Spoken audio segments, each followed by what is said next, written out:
I've been doing radio in Pittsburgh the past few weeks, and I know the folks there have some strong feelings.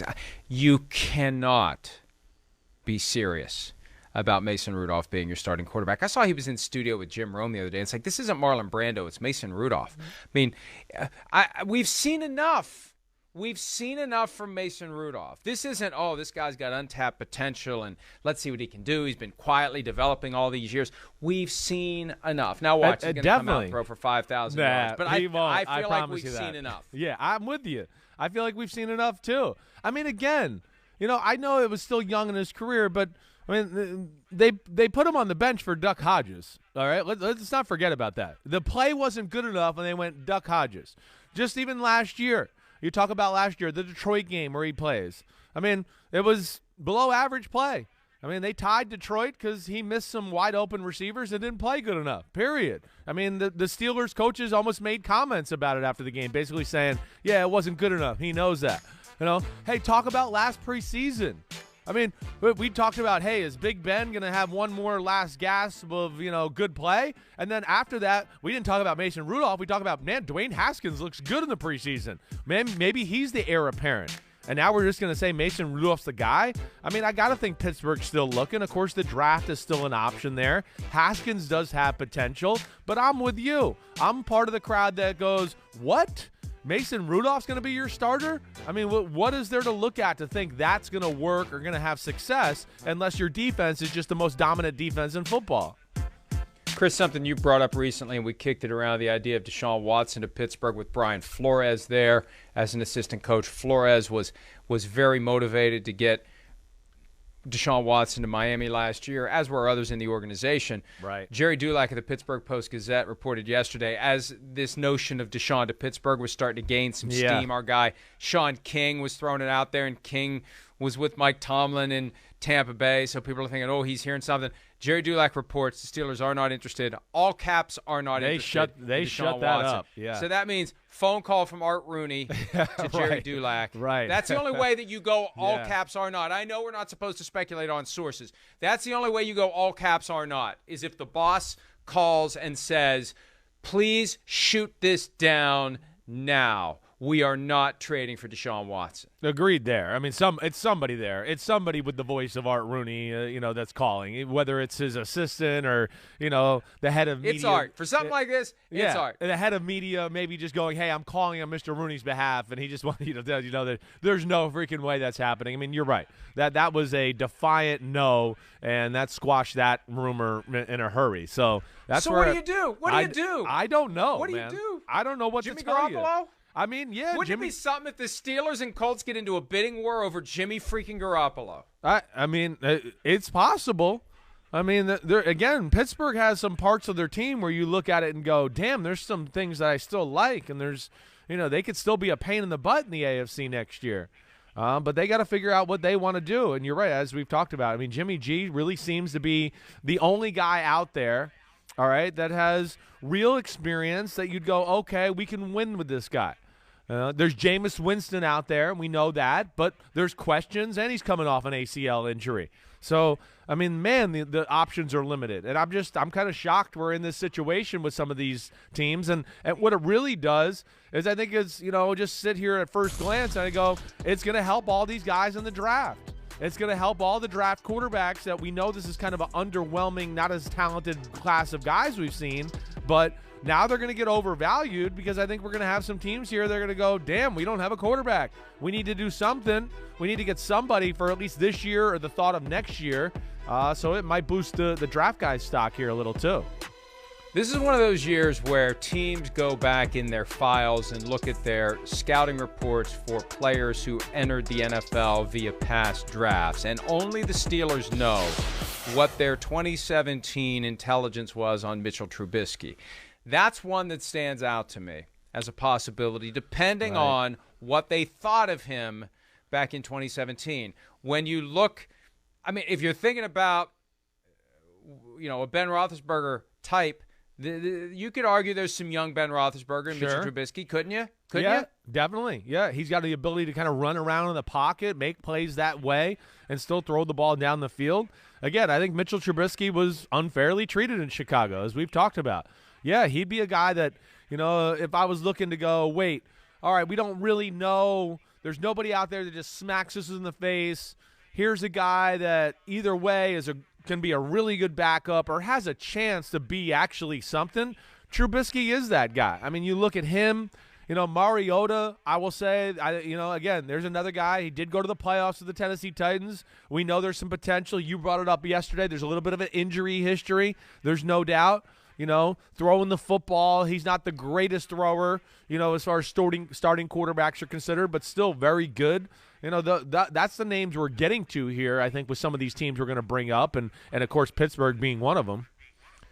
Tampa Bay Buccaneers. Currently, the top of the depth chart is Blaine Gabbert. At one point last year, Bruce Arians said, I assume with a straight face, that Blaine Gabbert is the most underrated player in the National Football League. He's their best option for now. Kyle Trask is a guy they burned a second-round pick on last year. Who knows if he's ready? By all appearances, he's not.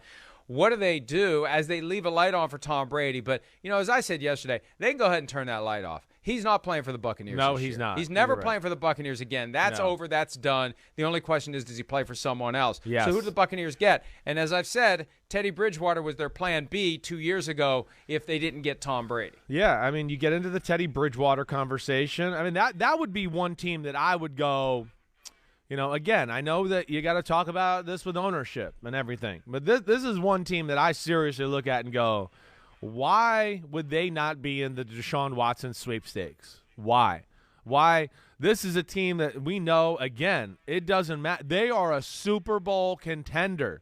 I know they lost Tom Brady. It's still a really talented football team. This is the one place I look at that I feel like people are not talking about Deshaun Watson to this place enough. And again, I don't know what the Glazers, stance is on the situation, but man, I just look at the Bucs and go, they're Super Bowl ready. They're still a Super Bowl team. I just have a hard time believing they're going to trust it to Blaine Gabbert. And I know Bruce Arians says a lot of great things about Kyle Trask. He obviously liked what he saw this year. But, man, is he ready to take over a team that's, looked at as an NFC power? I don't know. I got to see that to believe it. By the way, Steelers and Buccaneers among teams that have openings apparent, if not obvious, at the top of the depth chart. Later in the show, we'll talk about teams that are maybe more in the middle ground. But right now, Steelers clearly need an upgrade. Buccaneers clearly need an upgrade, all due respect to Blaine Gabbert. Saints clearly need an upgrade when you've got Taysom Hill recovering from the Lisfranc injury. And, look, he hasn't been horrible. He hasn't been great. Right. Clearly, they're going to be looking for somebody. There was a report at one point linking Jimmy Garoppolo to the Saints. Maybe we have a three-way bidding war for Garoppolo. What do you think the Saints do, knowing that they potentially could bring back Jameis Winston, who's recovering from the torn ACL? They've got Taysom Hill. They've got Ian Book. Trevor Siemian's floating around. A lot of continuity on the coaching staff, even though Sean Payton's gone. Do they go for continuity in the quarterback room? I think they will. I feel like, things are pointing in that direction. First off, your Jimmy G thing is real because you sit here and look at it and go, yeah, there's 3 or 4 teams here that are kind of good, and the 49ers might be fortunate enough to get these teams into a bidding war and get more than they should for Jimmy Garoppolo. But I don't think the Saints are a team right now that's going to be looking to leverage anything for the future. They're kind of in a transition period, and I think they will stay, hey, you know what you got in Taysom Hill for the most part, and he wants to play quarterback, so that at least that's there, when he does get healthy. And I think they made the comment last week, I think it was Mickey Loomis, I believe, that made the comment that they want Jameis Winston back and that they were hopeful that Jameis wanted him back. And, from Jameis's perspective, I would think, hey, that would be still a good spot. They know you. They like you. They know what they're going to get. They seem to be, bought into you to a degree.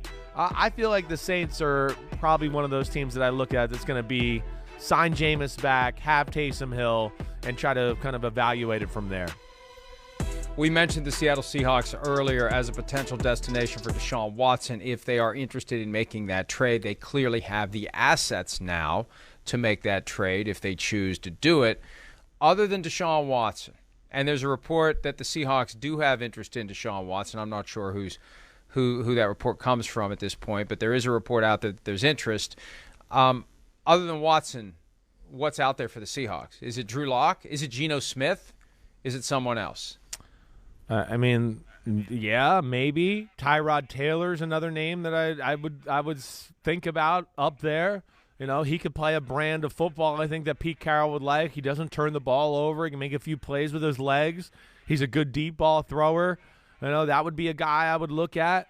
You know, the Seahawks are a team that, you know, depending on how the draft plays out, that I don't think will be scared to draft. If they had a draft, I know they don't have their first-round pick, but if they have to draft a quarterback in the second round, and I think they got a second-round pick, I probably should have looked this up before I started talking about it, or if they got to trade up late into the first round to get a guy they like, I could see them being that type of team that would do that too and just go, you know what, we're going to start over with our draft, build through the draft, get a value quarterback, and build the team. I could see them going that angle, Mike. Yeah, I just worry about a young quarterback stepping into that. Yeah, that's a tough Russell one. Wilson I get spot. you. I know. It's going to be tough to do. And here's the question from Deshaun Watson's perspective.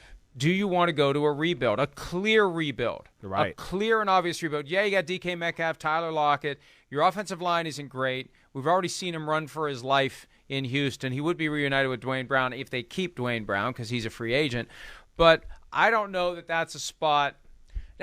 If you're Deshaun Watson, you're looking at the spots in the NFC. Carolina's always been interested. They would have traded for him last year with the criminal investigation pending, with the 22 civil cases pending. Just before the trade deadline, it was 80-20, Miami or Carolina if he was traded. He chose to only waive his no-trade clause for the Dolphins. He's at a point now where he's got to take a broader step back and say, you know, look, it's not like they're lining up out the door for me. I got to pick a spot here. But when you look at the NFC teams, I don't know where Seattle fits because this isn't the Seattle Seahawks of even 3 years ago or 2 years ago. This is a different team that is tearing it down and trying to build it up again, and I don't know that bringing in Deshaun Watson makes a dramatic difference right away unless he would bring with him a bunch of free agents because it's Deshaun Watson and I want to go play with him. Yeah, I'd be scared. I would, you know. And two, you know, I mean, just, you know, if I'm Seattle, I look at it and go, damn, we just acquired all these assets and everything for Russell Wilson. What are we going to do? Throw him right back down to Houston and really, you know, okay, we got the quarterback, but we still got 74 different holes to fill on the roster. I'm with you. And then also I don't think it, like to your point, I don't think Deshaun Watson's going to look at that and go, oh, that's an appealing situation. There's just too many unknowns up there right now. There really is. Whether it's offensive line play, running back situation, how long Pete Carroll's going to coach for. The defense itself, we know, is kind of in a rebuild. So that's where I do find that interesting. I think the other names, you know, I think that's where we've gotten with Watson a little bit. I mean, I do think it's got to be down to Carolina, Tampa, like we talked about. And the Eagles are still a team that I'm going to throw in there because I hear too many things still. That could be a possibility, and we know that was, you know, being tossed around in Philadelphia last year. So I look at those That's three. the playoff team. I know. That's the Right. Other than the Bucks, that's the playoff team in the NFC. Yes, that's it. That's it. Carolina has potential, as we've talked about, but that's scary too. He'd probably like, damn, you know, hey, I like DJ Moore. I like some of these receivers they got down there. It's awesome. You know, Christian McCaffrey. But he's got to also sit there and go, well, wait, is Matt Rule going to be there next year? You know, where's that going? So that's where you start to think about it from Deshaun Watson's angle, and you go, man, it just seems Tampa and Philly are maybe more of the ones that jump out more than any other. Hi, I'm Mike Tirico, and thanks for watching.